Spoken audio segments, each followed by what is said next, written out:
క్రైస్తవుడా, ఒకవేళ నువ్వు అనుకుంటున్నావేమో, అబ్బా ఈ దేవుని దగ్గరికి వచ్చిన తర్వాత అన్ని రిస్ట్రిక్షన్లు రా, సినిమాలు చూడొద్దు అంటారు, మందు తాగొద్దు అంటారు, గంజాయి తినకూడదు అంటారు, పేకాట ఆడకూడదు అంటారు, కోడి పందాలు ఆడకూడదు అంటారు, మరీ రిస్ట్రిక్షన్స్ ఎక్కువరా, కాస్త లూజ్ ఇవ్వచ్చు కదా.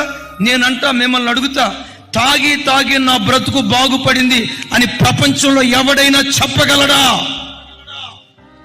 పేకాటాడి నా సంసారం బాగుపడింది, అక్రమ సంబంధాలకు వెళ్ళి నా బ్రతుకు బాగుపడింది, ఆన్లైన్ బెట్టింగ్ ఆడి నా బ్రతుకు బాగుపడిందని ప్రపంచంలో ఎవడైనా ఈ మాట చెప్పగలడా?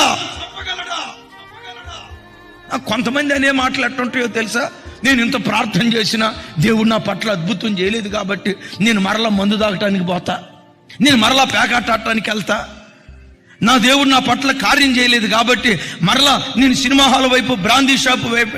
వీడు ఎట్లా ఉంటాడంటే, వీడు యేసు ప్రభు నమ్ముకొని యేసు ప్రభుని ఏదో బ్రతికిస్తున్నట్లుగా ఫీల్ అవుతాడు మావాడు. దేవుని ఆజ్ఞలు నిన్ను బ్రతికిస్తాయి, దేవుని ఆజ్ఞలు నీకు సమాధానాన్ని ఇస్తాయి, దేవుని ప్రతి మాటలో నీ పిల్లలు సంతోషంగా బ్రతికే కృప దేవుడు అనుగ్రహిస్తాడు.